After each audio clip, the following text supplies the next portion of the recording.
Nous allons reprendre l'étude du Saint-Esprit en sa mission et voir maintenant les autres effets de la communion. Nous avons vu les premiers effets de la communion qui sont étendus, importants, et l'on ne se rend pas toujours assez compte que c'est dans la communion que les choses que nous avons mentionnées peuvent se manifester.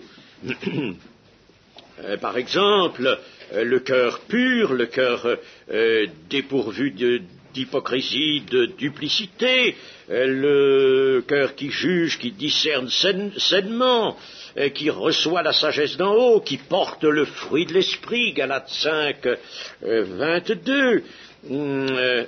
Tout cela ne peut se produire qu'en raison de la communion. Pour là, le motif bien simple, c'est que ça ne peut pas être produit par la chair.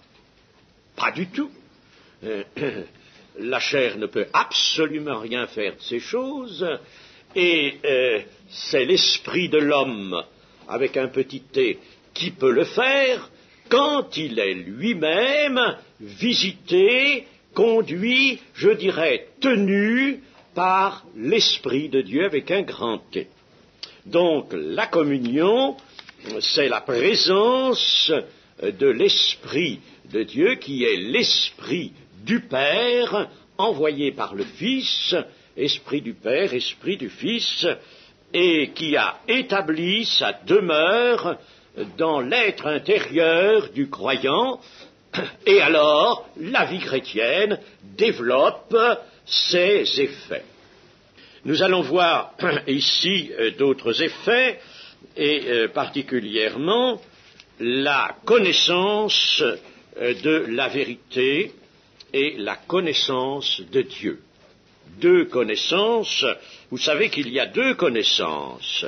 Nous allons voir cela déjà dans les Colossiens, chapitre 1er, verset 9.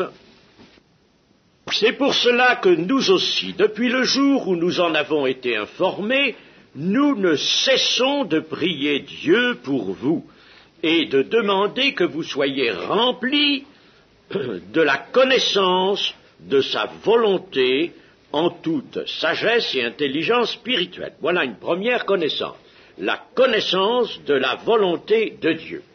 Et cette connaissance de la volonté de Dieu n'est pas seulement la connaissance des Écritures, bien entendu, et même la connaissance bien éclairée par l'Esprit, mais la connaissance de la volonté de Dieu, c'est une connaissance de tous les instants, une connaissance mobile qui s'adapte aux circonstances, qui permet de savoir comment se comporter, comment se conduire devant telle ou telle circonstance qui viennent, qui surgissent devant soi.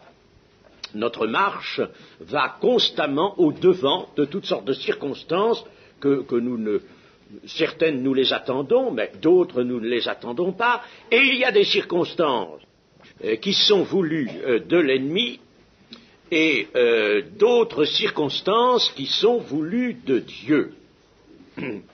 Alors, il faut savoir naturellement les distinguer les unes des autres, et puis il faut savoir comment agir, comment, en somme, se manifester. La vie chrétienne a ceci à faire, de se manifester au-devant des circonstances, soit celles qui sont attendues, soit celles qui sont inattendues. Et il y en a beaucoup de celles-là, et qui proviennent les unes ou du diable, les autres de Dieu. Alors, première connaissance de la volonté de Dieu, marcher toujours avec cette connaissance, comme Christ avait, lui, toujours la connaissance du Père, qui s'adaptait aux circonstances. Il savait devant une situation qui se présentait, il savait ce qu'il allait faire. Et ce qu'il allait faire, ça allait être la volonté du Père. Ce n'est pas toujours notre cas. il faut que là, n'est-ce pas, nous soyons vraiment guidés par le Saint-Esprit. Et vous voyez que la prière est nécessaire pour obtenir cette connaissance de la volonté de Dieu en toute sagesse et intelligence spirituelle. Verset 10. Pour marcher d'une manière digne du Seigneur et lui être entièrement agréable, portant des fruits en toutes sortes de bonnes œuvres et croissant par la connaissance de Dieu. Voilà la seconde connaissance. C'est le même mot, mais ce n'est pas le même sens. C'est voisin, mais enfin ce n'est pas le même sens. La connaissance de Dieu, c'est l'intimité avec Christ et Dieu. C'est la communion. D'ailleurs, le mot connaissance ou connaître sont des mots qui, en somme, sont à réunir au mot communion et à certains autres, car ils englobent la même réalité. Alors, vous remarquez ici que portant des fruits en toutes bonnes œuvres et croissant par la connaissance. Ici, la connaissance de Dieu est un moyen, et le moyen universel. Donc la communion, à la place de connaissance, disons si vous voulez communion, est le moyen de porter des fruits en toutes sortes de bonnes œuvres et de grandir et de croître. Alors, nous allons voir maintenant la connaissance surtout de la volonté de Dieu, qui s'appelle aussi connaissance de la vérité. Alors, voyons d'abord Jean 14, 26, ou 25 même.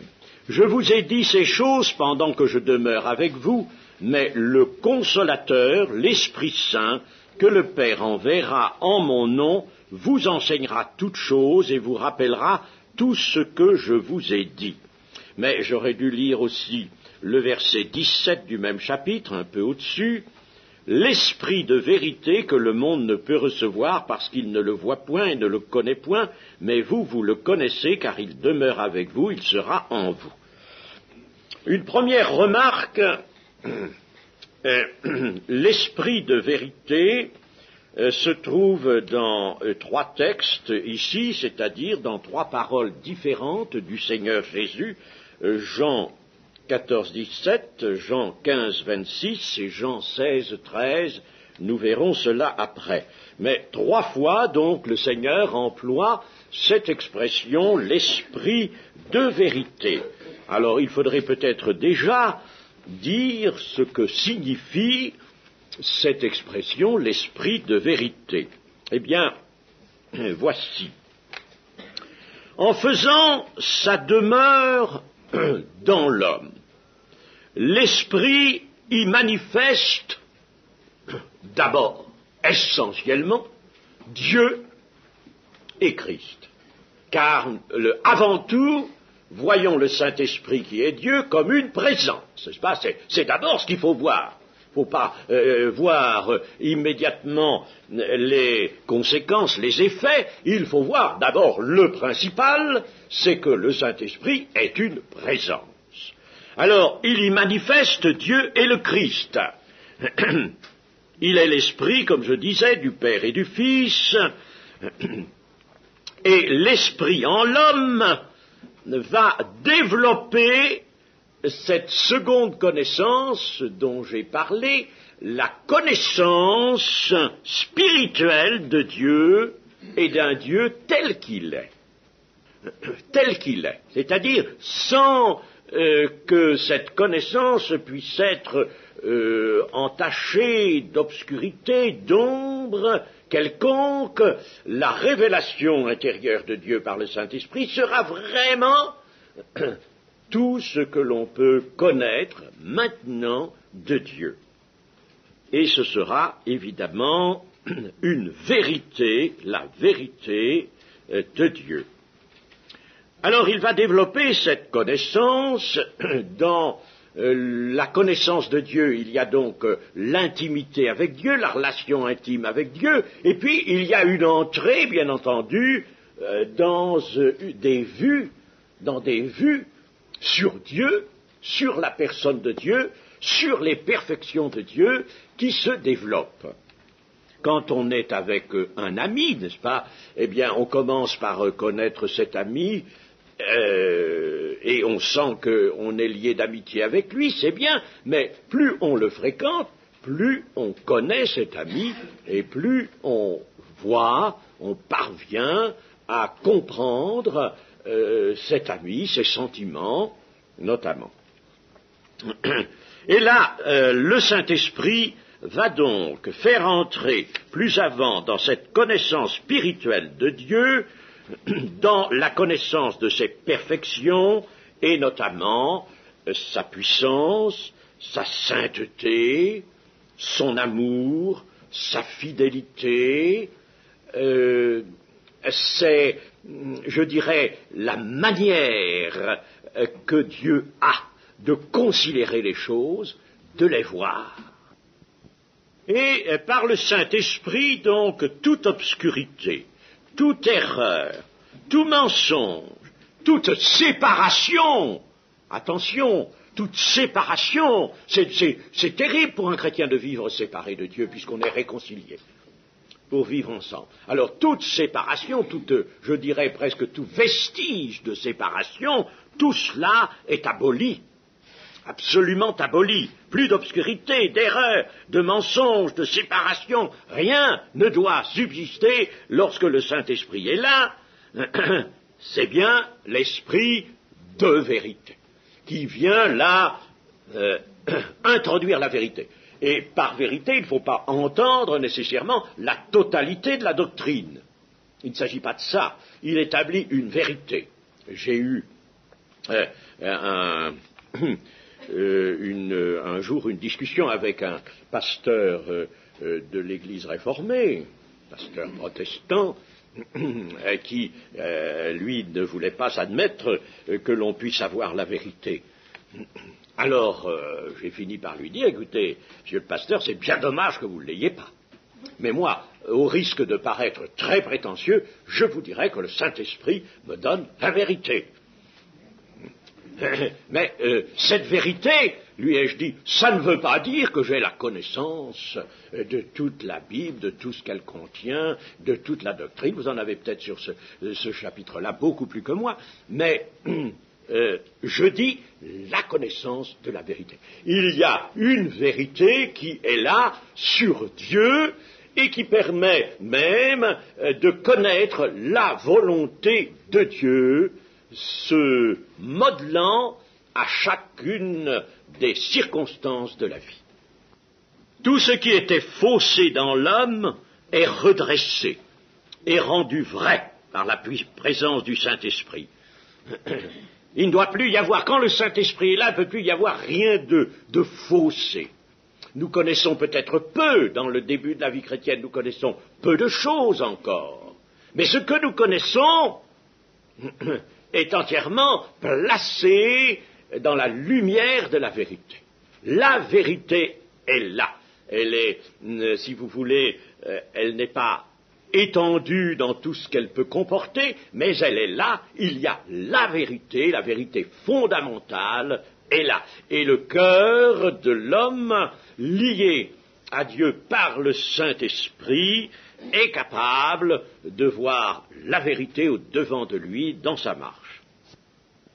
Et nous allons voir donc ce que signifie maintenant dans Jean 14, 26, « Il vous enseignera toutes choses et vous rappellera tout ce que je vous ai dit. » Cela, le Saint-Esprit l'a d'abord fait pour les apôtres. Il est évident que les apôtres qui posaient avec le Seigneur Jésus le fondement de la foi, il fallait que les apôtres qui n'avaient pas pris des notes, et puis enfin c'était pas le moyen que Dieu voulait bien sûr, mais il fallait que ces apôtres puissent se souvenir de tous les enseignements divers du Seigneur Jésus pendant tout le temps où ils étaient avec lui.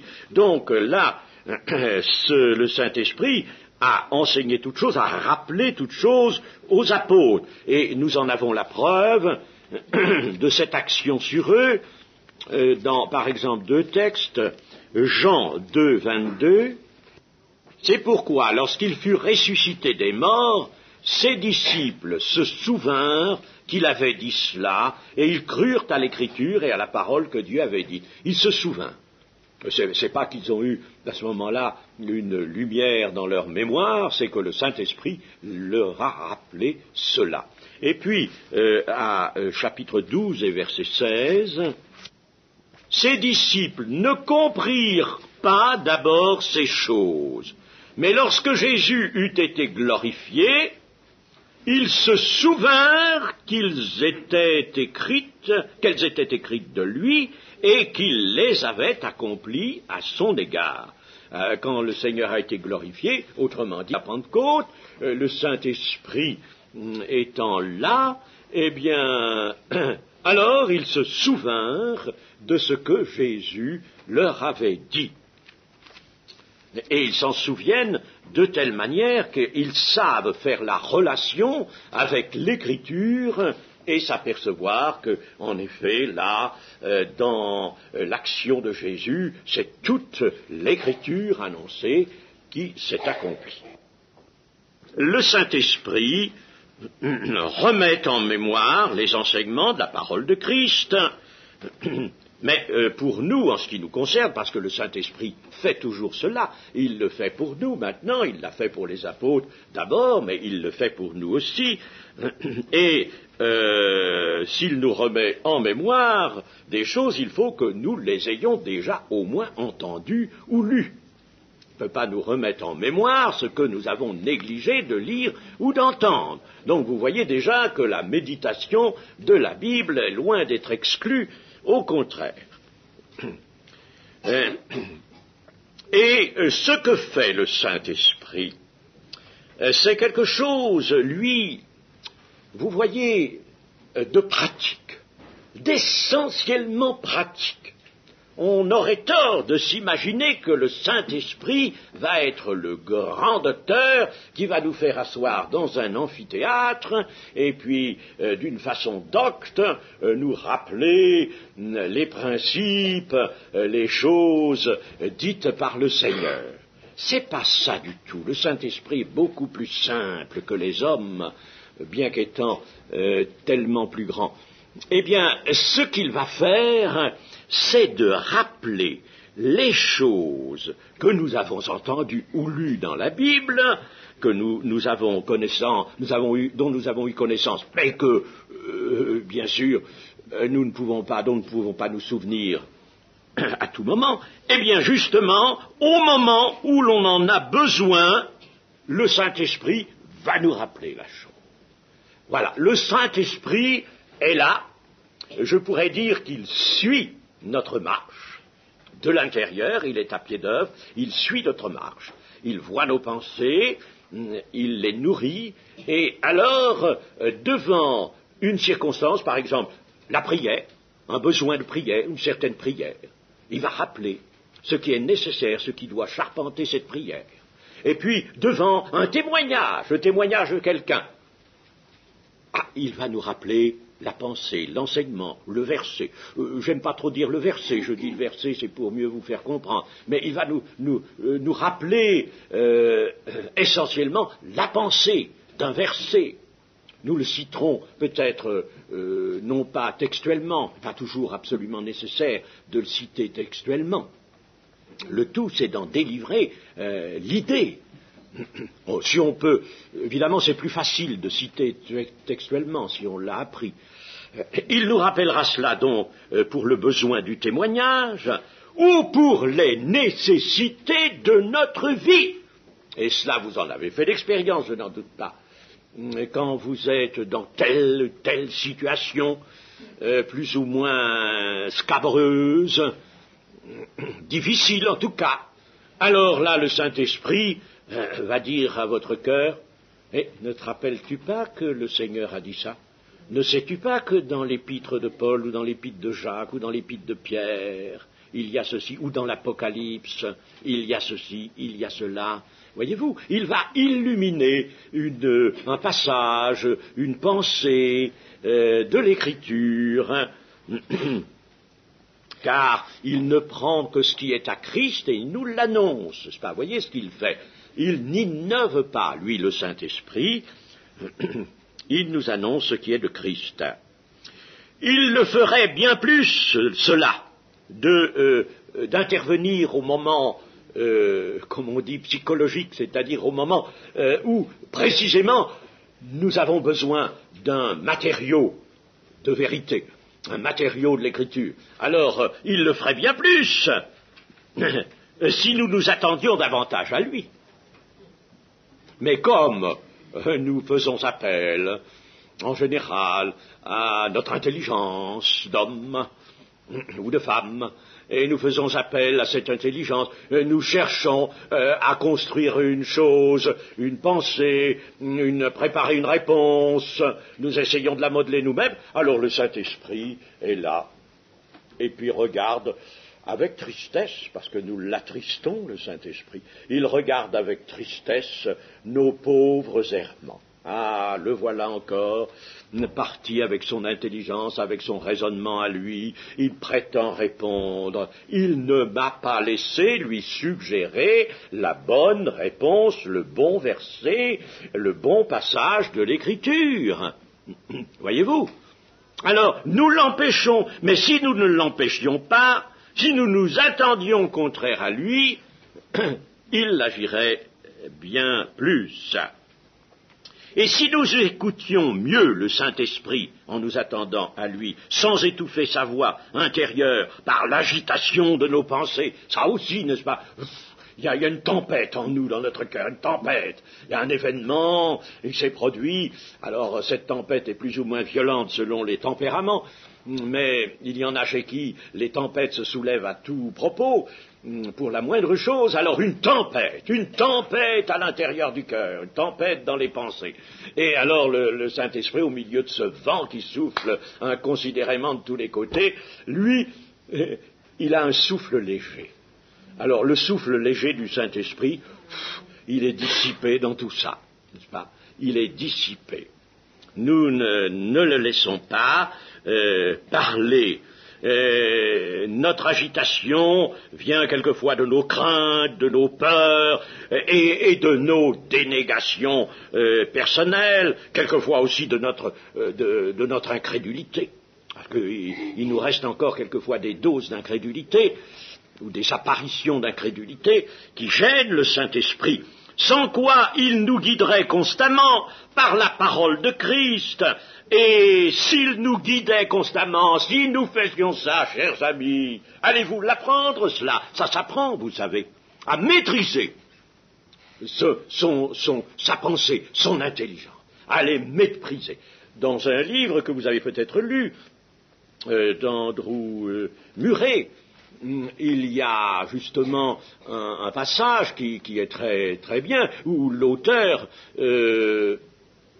conseille de laisser absolument, impérativement, par la foi, son raisonnement, sa propre intelligence à l'arrêt, pour laisser le Saint-Esprit parler, suggérer, conduire les choses. Nous sommes dans l'action surnaturelle et notre intelligence humaine ne peut que fausser cette action.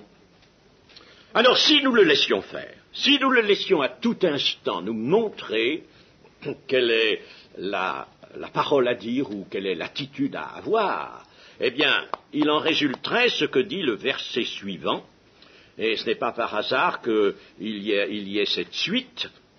Le verset 27, nous sommes dans le chapitre 14 de Jean, je le rappelle, le verset 27, « Je vous laisse la paix, je vous donne ma paix, je ne vous la donne pas comme le monde la donne, que votre cœur ne se trouble point et ne s'alarme point. » Alors, n'est-ce pas, un cœur qui ne se trouble point, qui ne s'alarme point et qui laisse agir le Saint-Esprit, la paix de Christ se présente. Nous laisserions agir le Saint-Esprit, nous goûterions la paix de Christ.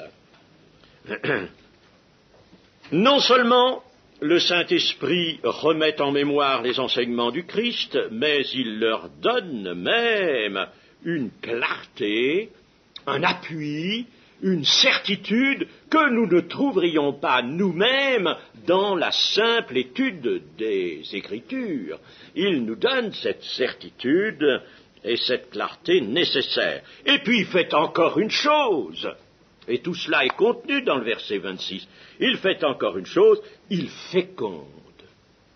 Il féconde, car il est la vie, le Saint-Esprit. Il est l'Esprit du Père et du Fils, donc il est la vie. Il féconde la parole écrite pour en faire une semence de vie. Alors, principalement dans le baptême du Saint-Esprit, avec son utilisation qu'est le témoignage, cela, nous le verrons plus particulièrement. Mais disons-le toujours, n'est-ce pas, pour quelqu'un qui est en communion, vraiment, et le Saint-Esprit féconde la parole obtenue des Écritures. Chapitre 16 de Jean, versets 13 à 15. Quand le Consolateur sera venu, l'Esprit de vérité, il vous conduira dans toute la vérité, car il ne parlera pas de lui-même, mais il dira tout ce qu'il aura entendu, et il vous annoncera les choses à venir. Il me glorifiera parce qu'il prendra de ce qui est à moi, et vous l'annoncera. Tout ce que le Père a est à moi, c'est pourquoi j'ai dit qu'il prendra de ce qui est à moi et qu'il vous l'annoncera. Être enseigné de Dieu est un privilège glorieux accordé à chaque croyant dans la communion. Cela, évidemment, ne rend pas superflu l'enseignement par voie de ministère, l'enseignement délivré dans l'Église par ceux qui en sont chargés.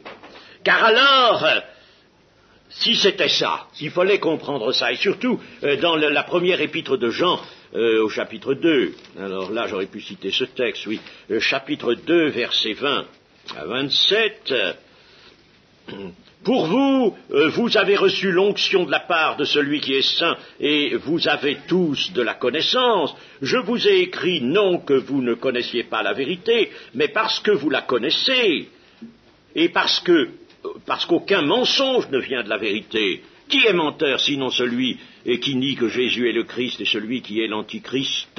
Celui-là est l'Antichrist qui nie le Père et le Fils. Quiconque nie le Fils n'a pas non plus le Père, quiconque confesse le Fils a aussi le Père. Et au verset 27, pour vous l'onction que vous avez reçue de lui demeure en vous, et vous n'avez pas besoin qu'on vous enseigne. Mais comme son onction vous enseigne toute chose, et qu'elle est véritable, et qu'elle n'est point un mensonge, demeurez en lui selon les enseignements qu'elle vous a donnés. Demeurez en lui, donc demeurez dans la communion, et vous serez enseigné par le dedans. Mais il s'agit ici de faire obstacle et de fermer toute voie d'enseignement qui est étrangère à celle de l'esprit, étrangère à celle que l'on peut délivrer par voie de ministère dans l'Église, ou celle que l'on peut obtenir par l'étude des Écritures sous l'onction du Saint-Esprit. Il ne faut pas que des gens prétendent de l'extérieur venir vous enseigner. C'est pourtant ce qu'on voit maintenant, des gens venus de très loin, quelquefois, viennent vous enseigner, et cela ne peut pas être bon. Cela amène la confusion, nécessairement la confusion. Et aujourd'hui, la prolifération des ouvrages, des livres, on l'a déjà vu à des périodes antérieures, mais aujourd'hui cela s'amplifie. Un tas de livres, la littérature évangélique va bientôt être quelque chose d'inabordable. Eh bien, tout cela ne parvient qu'à une chose, créer la confusion. Vous n'avez pas besoin de tout ça. Il y a trop de livres.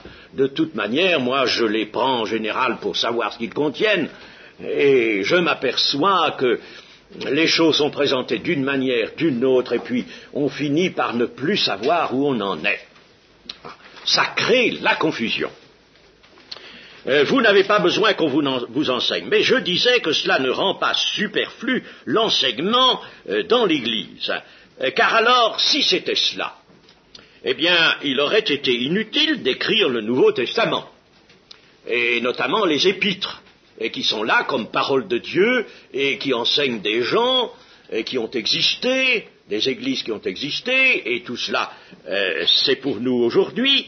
Il n'aurait pas été nécessaire d'écrire le Nouveau Testament. D'autre part, il n'aurait pas été nécessaire non plus d'instituer un ministère dans l'Église, ministère d'enseignement, que celui qui enseigne s'attache à son enseignement, que celui qui exhorte s'attache à son exhortation. Tout cela c'est dit. Il est même dit que dans l'Église, Dieu a placé des apôtres, des prophètes, des docteurs, des pasteurs, des évangélistes, et par conséquent, l'enseignement dans l'Église est une fonction à remplir. Donc ça ne veut pas dire que, du fait que le Saint-Esprit nous conduit dans toute la vérité, qu'on n'a plus besoin d'enseignement. L'homme d'ailleurs qui reçoit le mieux l'enseignement du Saint-Esprit en lui est cet homme le plus apte à recevoir aussi ce qui est enseigné dans l'Église à partir de l'Ancien Testament. Et j'en fais souvent la remarque, ça je l'ai constaté des quantités de fois dans des églises, quels sont ceux qui tirent le meilleur parti de l'enseignement qu'on peut leur donner, ceux qui méditent la Bible. Si j'ai affaire, par exemple, à des gens qui ne méditent pas la Bible, ou qui n'ont pas d'enseignement, eh bien, il m'est très difficile de les enseigner. Ou alors ils ne me comprennent pas. On ne se comprend pas. On ne se comprend pas. Il n'y a pas de réceptivité chez eux. Voyez-vous, par conséquent, n'est-ce pas, l'enseignement reçu du Saint-Esprit, qui est un enseignement continuel, ne se substitue pas à l'enseignement de l'Église. Les deux choses vont de pair. D'ailleurs, nous sommes et nous devons rester dépendants de l'Écriture sainte. Cela, le Seigneur l'a voulu. La parole écrite contient tout ce que le Christ a dit lui-même, ou qu'il a dit par ses apôtres, et elle est donc l'instrument nécessaire qui utilise le Saint-Esprit, puisque le Saint-Esprit prend de ce qui est à Christ et l'annonce. Voyons deux textes, Éphésiens 6, 17. Prenez aussi le casque du salut et l'épée de l'Esprit qui est la parole de Dieu. Voyez, prenez donc l'épée de l'Esprit qui est la parole de Dieu pour lutter, pour vous conduire, pour vous comporter d'une façon satisfaisante. Un autre texte, Colossiens chapitre 3 et verset 16. Que la parole de Christ habite parmi vous abondamment. Instruisez-vous et exhortez-vous les uns les autres en toute sagesse par des psaumes. La lecture des psaumes est excellente entre chrétiens, c'est ça surtout qu'on devrait utiliser, et non pas se jouer avec la doctrine, c'est très dangereux. C'est chez les psaumes qu'il faut essentiellement utiliser. C'est pourquoi on a fait des éditions du Nouveau Testament suivies des psaumes. Par des psaumes, par des hymnes, par des cantiques spirituels, chantant à Dieu dans vos cœurs sous l'inspiration de la grâce. Et puis, comme je viens de vous le dire, l'enseignement du Saint-Esprit est continuel, c'est pas à pas, et c'est au rythme de notre marche et de notre assimilation. L'assimilation n'est pas la même chez tous. C'est à ce rythme-là que le Saint-Esprit nous conduira dans toute la vérité. Il annoncera même, nous est-il dit, les choses à venir. Il annoncera les choses à venir, au verset 13 du chapitre 16 de Jean.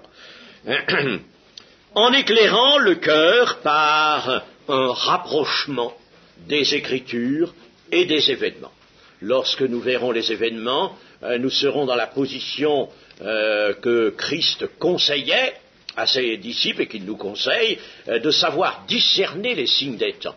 Discerner les signes des temps. Alors on voit les événements, on comprend leur tournure, parce qu'on les rapproche des Écritures. Et les Écritures elles-mêmes livrent alors plus largement, d'une façon plus nette encore, tout ce qu'elles ont prophétisé, qu'elles contiennent comme prophétie sur l'avenir. Lorsque le Saint-Esprit conduit dans toute la vérité, alors il fait aussi une chose très nécessaire, il opère une cohésion entre les divers enseignements et les notions éparses que nous avons recueillies. Nous entendons un message par-ci, un message par-là, et puis nous touchons en somme un peu à tout. Nous-mêmes, en méditant la Bible, nous touchons aussi un peu à tout. Et alors, toutes ces choses-là sont en désordre et restreintes en désordre dans notre pensée, si le Saint-Esprit n'en faisait une synthèse, une cohésion. Une cohésion. Il en fait un tout, et il établit de tout ça l'harmonie de la vérité.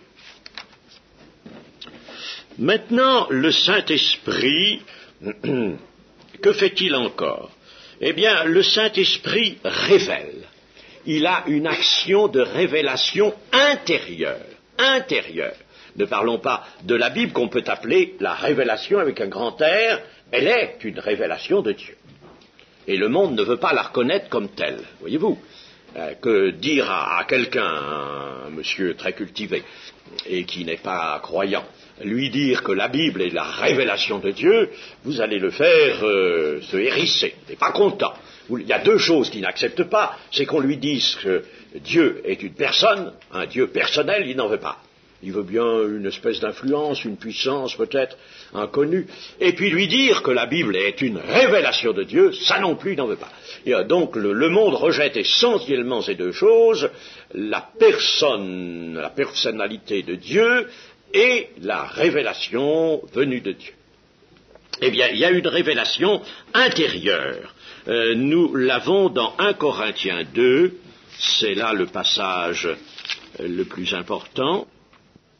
Mais comme il est écrit, ce sont des choses que l'œil n'a point vues, que l'oreille n'a point entendues et qui ne sont point montées au cœur de l'homme, des choses que Dieu a préparées pour ceux qui l'aiment.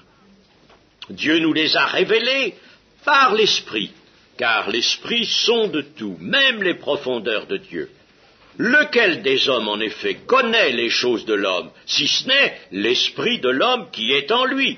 De même, personne ne connaît les choses de Dieu, si ce n'est l'esprit de Dieu. Or, nous n'avons pas reçu l'esprit du monde, mais l'esprit qui vient de Dieu, afin que nous connaissions les choses que Dieu nous a données par sa grâce, et nous en parlons non avec des discours qu'enseigne la sagesse humaine, mais avec ceux qu'enseigne l'esprit, employant un langage spirituel pour les choses spirituelles.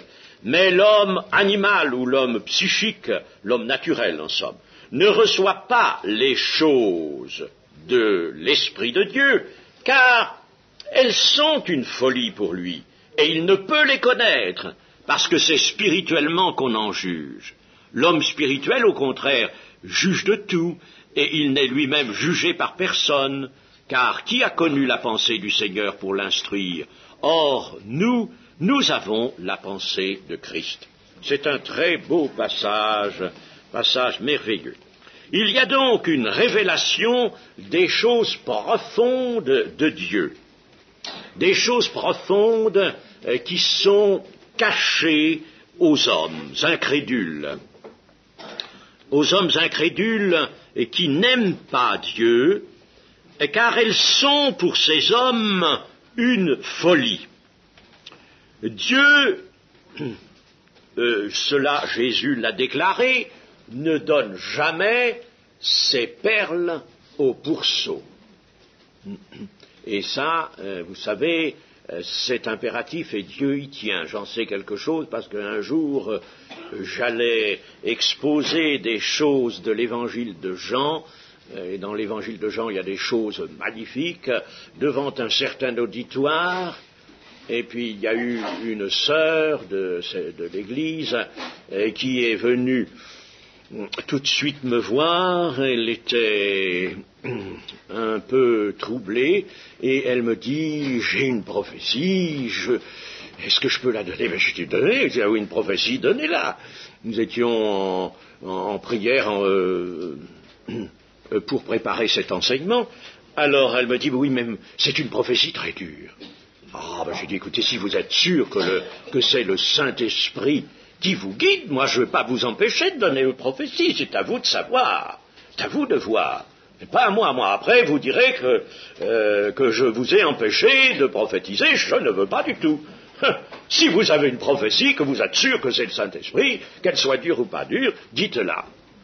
Et ce jour-là, elle a dit en effet, enfin, je ne sais pas comment, dans le moment où elle a prophétisé, je ne me rappelle plus, mais je sais toujours qu'elle a cité cela, ne donne pas tes perles au pourceau. Et il y avait, nous l'avons compris, vu après, constaté après, il y avait 2 ou 3 personnes dans l'auditoire qui étaient loin d'être dignes de participer à cet enseignement, et le Seigneur n'a pas voulu. Alors quand j'ai vu ça, moi, j'ai changé mon fusil d'épaule. Je me suis dit, ne donne pas tes perles au pourceau, ça c'est pour moi. Alors, il faut par conséquent ne pas dire ce que j'avais préparé sur l'intimité de Christ. En effet, c'était des perles, et je ne les ai pas dites, mais nous avons vu après qu'il y avait des personnes, en effet, tout à fait incapables et indignes même de participer à cela. Alors, vous savez, je le sais, donc je l'ai appris, voyez-vous, par l'expérience, que le Seigneur ne veut pas donner les perles au pourceau, c'est-à-dire à ceux qui écoutent avec un esprit méchant, un esprit de contestation, qui voudrait en tirer du mal, comme on a fait de la parole du Seigneur, eh bien, là, le Seigneur se refuse. Alors à ceux-là, on leur parle par parabole, afin que, en écoutant, ils n'entendent pas, mais que tout de même, il y ait quelque chose qui les juge. Le Saint-Esprit donnera donc à l'homme qui aime Dieu la capacité du discernement spirituel, et il ouvrira son esprit, comme Jésus l'a fait aux disciples d'Emmaüs, sur la route d'Emmaüs. Et nous avons dans ce très beau psaume 119, un verset, le verset 18, « Ouvre mes yeux pour que je contemple les merveilles de ta loi. » Le Saint-Esprit est l'auteur, lui, de la Bible, de la révélation de Dieu. Il est l'auteur, et il est en même temps le grand interprète. L'étude attentive de l'Écriture ne produira le fruit intérieur de la croissance. La croissance ne produira ce fruit que si cette étude est conjuguée avec une révélation intérieure, qu'on peut appeler la révélation subjective, si vous voulez, mais ça vous avancera peut-être pas beaucoup, subjective, alors que, en lisant la Bible, en l'étudiant, nous avons la révélation objective, si vous voulez. Mais enfin, disons qu'il faut que l'étude de l'Écriture soit alliée, conjuguée avec une révélation intérieure. L'intelligence naturelle, cette faculté d'intelligence qu'ont les hommes, sera, elle ne sera pas naturellement absolument délaissée, elle sera mobilisée. Elle sera mobilisée pour contribuer à l'étude. Mais ce n'est pas elle qui assimilera. Elle assimile les connaissances humaines, mais elle n'assimilera pas ça. Elle n'est pas faite pour assimiler ça. Ce n'est pas elle qui va assimiler. L'intelligence est nécessaire. Faut pas dire, je veux absolument être bête, être dépourvu d'intelligence. pour étudier les Écritures. Enfin, ça, c'est ridicule. Et il me faut mon intelligence, je vais m'en servir. Mais comme je me sers d'un crayon, comme je me sers de mes mains, comme je me sers de ma voix, n'est-ce pas? Mais ce que j'apprends, c'est pas pour ma voix, c'est pas pour ma bouche, c'est pas pour mon crayon, c'est pour mon cœur. N'est-ce pas? C'est lui qui va assimiler. Il va assimiler. Et il va conserver. C'est l'être intérieur qui assimilera et conservera. Par l'effet de la révélation dont il est parlé là. Voyez, pour comprendre que, en somme, on ne peut pas étudier la Bible par la seule intelligence humaine, avec même une somme de connaissances extraordinaires, parce que vous avez des théologiens, et ce sont des gens, d'un côté, d'un point de vue remarquable, ils ont fait de très hautes études. Il y en a qui connaissent l'hébreu, qui connaissent le grec, très bien. Et nous avons des traducteurs encore maintenant. Il y a des traducteurs de la Bible, des gens qualifiés. Et je vous assure que les études pour y arriver sont trapues, n'est-ce pas? Eh bien, dire que ces théologiens-là sont plus capables que d'autres de connaître le contenu de la révélation, non. Ils connaîtront dans la mesure où simplement, comme tout le monde, comme le pauvre chrétien ignare, mettons, n'est-ce pas, ils auront la foi, dans la mesure où ils auront la foi et l'amour de Dieu. Mais sans quoi, ils vont faire des dégâts alors qui va être à la mesure de tout leur orgueil, de toutes leurs prétentions et surtout de cette culture dont ils sont si fiers. Et cela, chers amis, nous allons l'illustrer, si vous voulez, par quelques remarques très simples. Imaginez que l'on dise, on voit quelqu'un qui sait lire la musique. Avoir le talent de jouer, n'est-ce pas, c'est différent que d'avoir la connaissance de la musique théorique. Il y a des gens il y a une science aujourd'hui, la musicologie. Il y a des gens qui sont très forts en musicologie et qui sont très nuls en musique d'exécution. Les gitans. Un jour, j'étais sur une estrade entouré de gitans, on chantait des cantiques, alors il y en avait un qui jouait du violon, là, et très bien. Alors moi, je le voyais sans musique, on indique un cantique. Alors je lui dis, vous le connaissez ce cantique? Il me dit non. Bon, alors moi je lui mets ça devant le nez. Bon, il me dit, vous savez, c'est pas lire, je sais pas ce que ça veut dire, je sais pas lire ça. Bon, j'ai dit alors, comment vous allez faire pour jouer? Oh, bon importance. Qui commence à chanter? Alors tout le monde a commencé à chanter, puis lui, il s'était pas passé 2 minutes qu'il accompagnait le cantique. Bon, alors vous voyez que c'est différent d'être fort en musicologie et de savoir jouer d'un instrument avec art. Prenons un autre exemple, si vous voulez. Quelqu'un qui connaît très bien la physique, par exemple, ou qui connaît très bien alors les couleurs, on pourrait se dire, celui-là, tiens, on va lui donner une toile, et puis il va nous faire un très beau tableau, hein. Mais il n'a jamais appris à peindre, il n'a pas même le talent qu'il faut pour cela, le don qu'il faut pour peindre. Ce n'est pas parce qu'il connaît les couleurs qu'il va faire un beau tableau, n'est-ce pas? Il va peut-être barbouiller quelque chose, c'est tout ce qu'il va faire. Bien. Eh bien, de même, ce n'est pas parce que quelqu'un connaît les langues anciennes très bien, l'hébreu, le grec, et connaît un tas de choses, a une grande culture, et qu'il va savoir expliquer la Bible et enseigner la vérité à partir de la Bible. C'est 2 choses absolument différentes. La haute critique théologique a même causé d'énormes destructions que nous avons aujourd'hui à déplorer et qui sont une marque dans ce temps de la fin. Pour grandir, les membres de l'Église ont donc besoin d'être enseignés par le Saint-Esprit. Utilisation faite de la Bible et de l'enseignement oral dans l'Église. La sagesse du monde, ou la sagesse humaine, c'est-à-dire la sagesse de l'homme naturel, est incapable de pénétrer les enseignements de la parole de Christ. Incapables. C'est ce que nous a dit notre texte. L'homme animal ne reçoit pas les choses de l'Esprit de Dieu. Elles sont une folie pour lui. Il ne peut pas les connaître. Il faut en juger spirituellement, par le Saint-Esprit. Il n'a pas le Saint-Esprit. Il ne peut pas. Il ne peut pas.